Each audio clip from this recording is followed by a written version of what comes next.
Hello everyone, कैसे हैं आप सब। तो आज का ये वीडियो जो है वो स्पेशली उन स्टूडेंट्स के लिए हैं जो 12th की एग्ज़ाम अभी दिए हैं। जैसे कि आप जानते हैं कि जैसे ही 12th का रिज़ल्ट आएगा सबके क्वेश्चन ये शुरू हो जाएंगे कि अब हमें कौन से कोर्सेज़ में एडमिशन लेना है। स्टूडेंट्स, एक तो अब तक आप में से मैक्सिमम स्टूडेंट्स का माइंड क्लियर होगा कि हमें करना क्या है 12th के बाद। तो 12th के बाद अगर आप लोग इनमें से कोई कोर्स करने की सोच रहे हो, जैसे BCA that is bachelor of computer application, BBA bachelor of business administration, BMS bachelor of management studies and BBM that is bachelor of business management, अगर इनमें से कोई कोर्स करने की आप सोच रहे हो तो आपको ये पता होना चाहिए कि न्यू एजुकेशन पॉलिसी के अंडर अभी एक मेजर चेंज हुआ है जिसमें Maharashtra government specially for the Maharashtra state, यहाँ पे अब एक एंट्रेंस एग्ज़ाम ली जाएगी और जो स्टूडेंट्स एंट्रेंस एग्ज़ाम में अपीयर करेगा वही स्टूडेंट्स एलिजिबल होगा for admission in this courses. तो स्टूडेंट्स, अब ये एंट्रेंस एग्ज़ाम के लिए क्या एलिजिबिलिटी क्राइटेरिया है, उसकी फ़ीस क्या है, उसके वो एग्ज़ाम किस मोड में होने वाली है, उसका पेपर पैटर्न कैसा होने वाला है, वो सब हम देखेंगे हमारे वीडियो में आगे। देखिए स्टूडेंट्स, सबसे पहले तो आपको ये पता होना चाहिए कि अभी जो न्यू एजुकेशन पॉलिसी आई है इसमें बहुत सारे चेंजेस आए हैं। पहले आपका 3 साल में डिग्री आप लोगों को मिल जाया करती थी और जब तक आप तीनों साल क्लियर नहीं करोगे आपको डिग्री नहीं दी जाती थी। लेकिन अब ये न्यू एजुकेशन पॉलिसी में ऐसा नहीं है। यहाँ पे आप 3 साल कंप्लीट करते हो तो कुछ कोर्सेस ऐसे हैं जो आपको 3 साल में अंडर ग्रेजुएशन का डिग्री दे देंगे, कुछ कोर्सेस ऐसे हैं जो 4 इयर्स कोर्सेस हैं और इसी में अगर आप 1 साल या 2 साल करते हैं तो आपको डिप्लोमा भी मिल सकता है। यानी अगर आपने पूरे 3 साल की डिग्री कंटिन्यू नहीं भी किए और अगर आप 1 साल या 2 साल में आप निकल गए तो आपने जितना साल पढ़े हो उसके हिसाब से आपको डिप्लोमा मिलेगा। तो इस तरह के बहुत सारे मेजर चेंजेस आए हैं स्टूडेंट्स अभी न्यू एजुकेशन पॉलिसी के अंडर, जो मैं आगे के वीडियोस में भी आपको धीरे धीरे करके समझा दूंगी। फिलहाल अभी हम ये देखते हैं कि अगर आप लोगों को इनमें से कुछ कोर्सेज करने की आपने सोचे हो तो उसके लिए आपको इनिशियल लेवल पे क्या क्या करना है। तो स्टूडेंट्स, सबसे पहले इंट्रोडक्शन कि ये जो क्राइटेरिया है जो मैं अभी आपको बता रही थी कि आपको एंट्रेंस एग्ज़ाम देना है, this criteria is for the Maharashtra government only. मतलब ये जो है ये सिर्फ महाराष्ट्र स्टेट के लिए महाराष्ट्र गवर्नमेंट का बनाया हुआ क्राइटेरिया है कि अगर आप महाराष्ट्र में हो, स्टेट ऑफ महाराष्ट्र में आप पढ़ रहे हो और इनमें से कोई डिग्री लेना चाहते हो तो आपको एंट्रेंस एग्ज़ाम के लिए अपीयर करना पड़ेगा।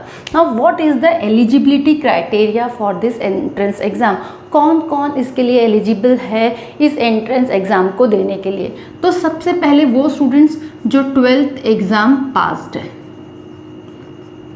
ठीक है, जिन्होंने 12th एग्ज़ाम पास कर चुके हैं वो इसके लिए एलिजिबल है। एंड ऑल्सो दो स्टूडेंट्स हु आर 12th जिन्होंने अभी जस्ट 12th एग्ज़ाम अपीयर किए हैं, ठीक है। तो आप में से ऐसे बहुत से स्टूडेंट्स होंगे जिन्होंने रिसेंटली 12th के एग्ज़ाम दिए होंगे। तो जिन्होंने दिए हैं, जिन्होंने अपीयर किए हैं, अभी तक रिज़ल्ट आने का है, वो भी इस एग्ज़ाम के लिए एलिजिबल हैं स्टूडेंट्स। तो ये एक सबसे बड़ा क्वेश्चन होता है कि एलिजिबिलिटी क्राइटेरिया क्या है, तो वो आपके सामने फ़िलहाल एंट्रेंस एग्ज़ाम के लिए कोई परसेंटेज क्राइटेरिया नहीं है कि आपको फर्स्ट डिवीज़न ही होना है या सेकेंड डिवीज़न ही होना है। ये अभी तक ऐसा कुछ भी उसमें बताया गया नहीं है। उसमें सिंपली बोला गया है साइट पे कि आप 12th एग्ज़ाम पास होना चाहिए या और आप 12th एग्ज़ाम अगर अपीयर किए हो तो भी आप इसके लिए एलिजिबल होंगे। नेक्स्ट बिग क्वेश्चन इज़ इसकी एग्जामिनेशन फ़ीस क्या है। तो स्टूडेंट्स ध्यान रखिए कि अगर आप ओपन कैटेगरी में आते हैं, तो इसकी एग्ज़ाम फ़ीस है ₹1000, ठीक है। अगर आप ओपन कैटेगरी में आते हैं तो एग्ज़ाम फ़ीस है 1000 और other than open category that is SC, ST, OBC, VJ, NT, PWD, physically handicap, अगर इनमें से किसी भी कैटेगरी में आते हैं तो आपकी फ़ीस है ₹800, ठीक है स्टूडेंट्स। तो आई होप यहाँ से अब आपको फ़ीस का भी कंसेप्ट क्लियर हो गया होगा कि एग्जामिनेशन फ़ीस आपको कितनी लगने वाली है। ओपन कैटेगरी है तो 1000 rupees and other than open category is 800 rupees. Now the next big question is इसका पेपर पैटर्न कैसा होगा। अगर आप लोग उसके लिए प्रिपेयर कर रहे हो तो किस हिसाब से आपको प्रिपेयर करना है स्टूडेंट्स। तो पेपर पैटर्न टोटल आपका जो पेपर है वो आपका 100 मार्क्स का रहने वाला है। ठीक है, आपका जो टोटल पेपर है वो 100 मार्क्स का रहने वाला है और उसे मेनली 4 पार्ट्स में डिवाइड किया गया है। First is English language. English language के ऊपर आपको 40 क्वेश्चंस आने वाले हैं। 40 क्वेश्चंस रहेंगे, ईच क्वेश्चन कैरी 1 मार्क्स और ऐसा मैक्सिमम मार्क्स आपका इंग्लिश के ऊपर रहने वाला है 40। ठीक है, next is reasoning, that is verbal and arithmetic reasoning. इसमें आपके टोटल क्वेश्चंस आएंगे 30।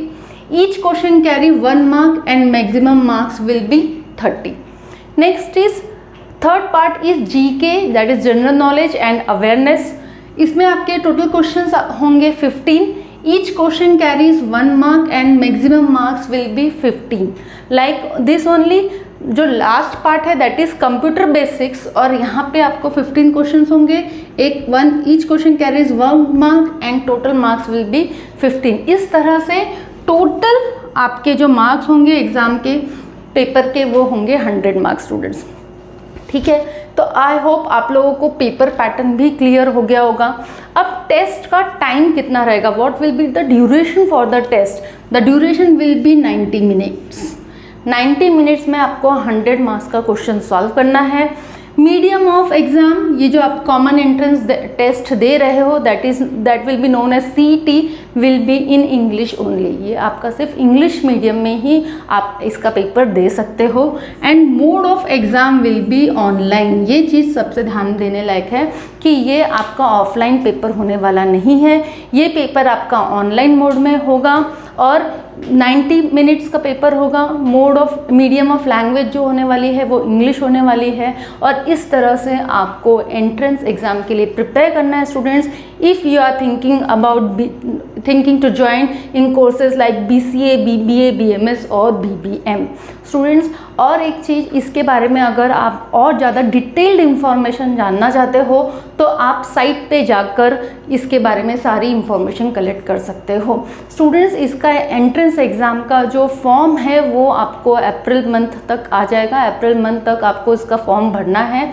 ठीक है, एडमिशन्स आपके 12th के रिज़ल्ट के बाद ही होगी, जब 12th का रिज़ल्ट आ जाएगा, बट उसके पहले आपको ये एग्ज़ाम में अपीयर होने के लिए आपको फॉर्म भरने हैं।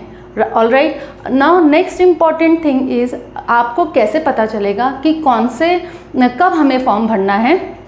तो इसके लिए आप जो भी कोर्स अपीयर करना चाहते हो लाइक BCA या BBA या BMS या BBM, उस कोर्स पे जाकर जब आप साइट पे जाकर क्लिक करोगे तो वहाँ पे आपको उसकी सारी डिटेल इन्फॉर्मेशन मिल जाएगी।